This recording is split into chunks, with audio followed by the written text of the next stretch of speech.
بسم اللہ الرحمن الرحیم۔ اسلامی تاریخ حضرت جنید بغدادی رحمۃ اللہ علیہ۔ حضرت جنید بغدادی رحمۃ اللہ علیہ بڑے پائے کے بزرگ اور تیسری صدی کے علم و معرفت کے امام تھے۔ حضرت سری سقطی رحمۃ اللہ علیہ آپ کے ماموں اور شیخ و مربی تھے۔ 7 سال کی عمر میں جب ان سے شکر کے بارے میں پوچھا گیا 7 سال کی عمر میں جب ان سے شکر کے بارے میں پوچھا تو فرمایا، شکر کی تعریف یہ ہے کہ جب اللہ تعالیٰ کوئی نعمت عطا کرے تو اس کی وجہ سے کبھی نعمت دینے والے کی نافرمانی نہ کرے۔ یہ سن کر لوگوں نے کہا، آپ کی قوت گویائی اللہ کا عطیہ ہے۔ حضرت سفیان ثوری رحمۃ اللہ علیہ سے فقہ کی تعلیم مکمل فرمائی اور 20 سال کی عمر میں افتاء کے مسند پر فائز ہو گئے۔ قرآن و حدیث کے بارے میں فرمایا کرتے، جو شخص قرآن کریم کا حافظ اور حدیث رسول کا کاتب نہ ہو اس کی اتباع نہ کیا کرو، کیونکہ ہمارے مذہب کی بنیاد قرآن و حدیث ہے۔ وہ علم و شریعت کے ساتھ ساتھ علم طریقت کے بھی امام تھے۔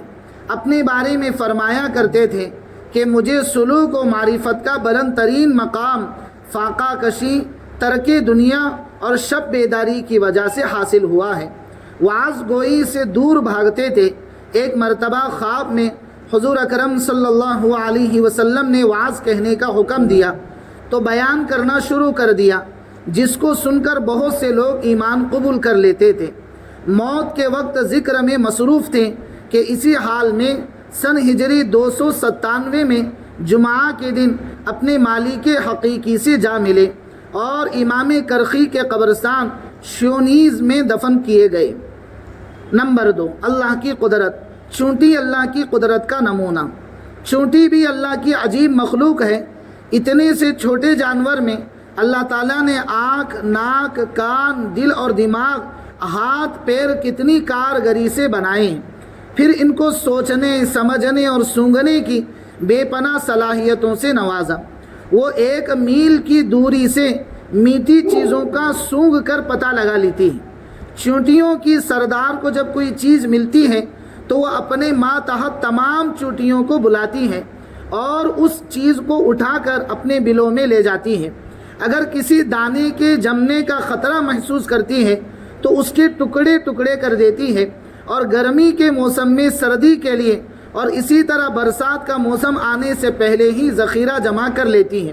بغیر کسی مشین و آلے کے گرمی اور برسات کے موسم کی خبر انہیں کس نے دی؟ اتنی چھوٹی سی مخلوق کو ایسے ایسے ہنر سکھا دینا اللہ کی قدرت کا کرشمہ ہے۔ نمبر 3، ایک فرض کے بارے میں، نماز کے لیے مسجد جانا۔ رسول اللہ صلی اللہ علیہ وسلم نے فرمایا، تم میں سے جو شخص اچھی طرح مکمل طور پر وضو کرتا ہے پھر صرف نماز ہی کے ارادے سے مسجد میں آتا ہے تو اللہ تعالیٰ اس بندے سے ایسے خوش ہوتے ہیں جیسے کہ کسی دور گئے ہوئے رشتہ دار کے اچانک آنے سے اس کے گھر والے خوش ہوتے ہیں۔ نمبر 4، ایک سنت کے بارے میں، کرتے کا استعمال کرنا۔ رسول اللہ صلی اللہ علیہ وسلم کو کپڑوں میں قمیص بہت پسند تھی۔ اب یہ لوگ جو عربی جبہ ہے، اسی طریقے سے یہ جو ہم لوگ پہنتے ہیں یہ ہے، اس میں بہت سارے الگ الگ کوالٹی کی لباس ہے۔ سنت اسی کو کہیں گے ایسا نہیں۔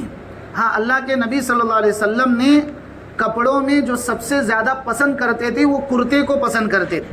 اب کرتا کس کو کہتے ہیں؟ روایتوں میں الگ الگ ملتا ہے۔ آستین کے جو کف کے پہنتے ہیں بعض روایتوں میں اس کو بھی کرتا کہتے ہیں۔ بعض لوگ کہتے ہیں عربی جبہ جو پہنتے ہیں پورا جہاں سے کٹا ہوا نہیں ہوتا ہے تو اس کو بھی کرتا کہتے ہیں۔ بعض لوگ کہتے ہیں کالر کے کپڑوں کو کرتا کہتے ہیں، اور بعض مصنفین کہتے ہیں بغیر کالر کے کپڑوں کو کرتا کہتے ہیں۔ خیر، اس طرح کی مختلف روایتیں ہیں۔ اس سلسلے میں ہمارے جو بزرگ اللہ والے ہیں ان کو دیکھ کر ہمیں اپنے کپڑوں کی چوائس کرنی چاہیے، کیونکہ وہ ثابت بھی سنت سے عمل کرنے والے زیادہ ہوتے ہیں۔ تو اس لیے اللہ کے نبی صلی اللہ علیہ وسلم کو کپڑوں میں سب سے زیادہ جو محبوب کپڑے تھے وہ قمیص کے کپڑے تھے۔ اب قمیص کس کو کہتے ہیں میں نے یہ روایتیں آپ کے سامنے رکھ دی۔ نمبر 5، ایک اہم عمل کی فضیلت۔ ہر نماز کے بعد تسبیح فاطمی ادا کرنا۔ رسول اللہ صلی اللہ علیہ وسلم نے فرمایا جو ہر فرض نماز کے بعد 33 مرتبہ سبحان اللہ، 33 مرتبہ الحمدللہ اور 34 مرتبہ اللہ اکبر کہتا ہے وہ کبھی نقصان میں نہیں رہتا۔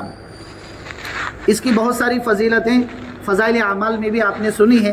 رمضان المبارک کے مہینے میں بھی میں نے اس سلسلے میں تسبیح فاطمی کے جو فوائد ہیں وہ آپ کے سامنے میں نے وہاں پر بیان کر دیے۔ نمبر 6، ایک گناہ کے بارے میں عورتوں کا خوشبو لگا کر باہر نکلنا۔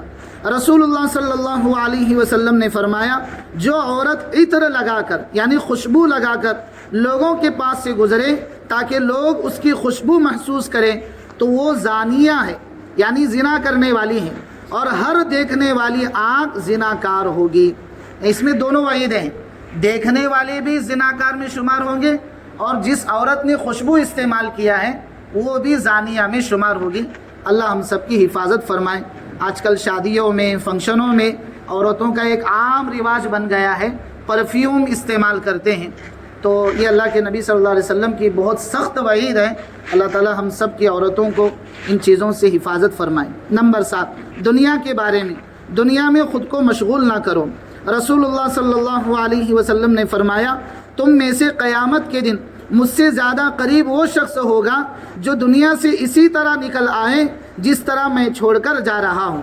اللہ کی قسم میرے سوا تم میں سے ہر ایک دنیا کی کسی نہ کسی چیز میں پھنسا ہوا ہے۔ آخرت کے بارے میں جنت کا موسم، قرآن کریم میں اللہ تعالیٰ فرماتا ہے ان اہل ایمان کے صبر کے بدلے انہیں جنت اور ریشمی لباس عطا کیا جائے گا۔ ان کی حالت یہ ہوگی کہ جنت میں مسریوں پر تکیے لگائے ہوئے بیٹھیں گے، وہاں انہیں نہ گرمی کا احساس ہوگا اور نہ وہ سردی محسوس کریں گے۔ یعنی معتدل مزاج کا جو موسم ہوتا ہے، نہ زیادہ گرمی نہ زیادہ ٹھنڈی، تو وہ مزاج اس طرح کا ماحول جنت میں رہے گا، یہ کہنا چاہتے ہیں۔ نمبر 9، طب نبوی سے علاج، نظر لگنے سے حفاظت۔ رسول اللہ صلی اللہ علیہ وسلم نے فرمایا جس شخص نے کوئی ایسی چیز دیکھی جو اسے پسند آ گئی پھر اس نے ماشاء اللہ لا قوت الا باللہ کہہ لیا تو اس کی نظر سے کوئی نقصان نہیں پہنچے گا۔ کہ بھئی ہر آدمی اپنا ایک مزاج بنا لے، ہر آدمی اپنا ایک سنت پر عمل کی نیت سے مزاج بنا لے۔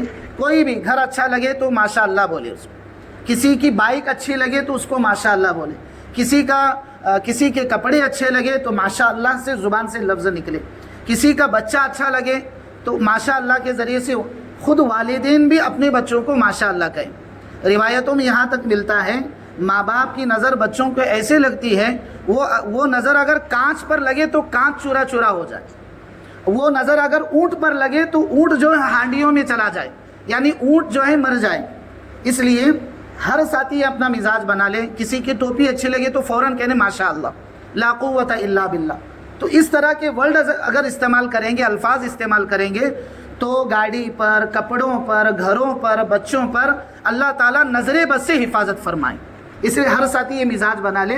گھر کی اپنی چیز بھی، جیسے بعض مرتبہ ہم لوگ گھر میں داخل ہوتے ہیں، نئے کپڑے پہنتے ہیں تو آئینے میں اپنے آپ کو دیکھتے ہیں، تو جب آئینے میں دیکھتے ہیں تو اپنی نظر اپنے آپ کو لگ جاتی ہے، پھر کیا ہوتا ہے مزاج چڑچڑا ہوتا ہے، جو ہے سر کے بال جھڑتے ہیں، اس سے آدمی زیادہ اکثر بیمار گرتا ہے۔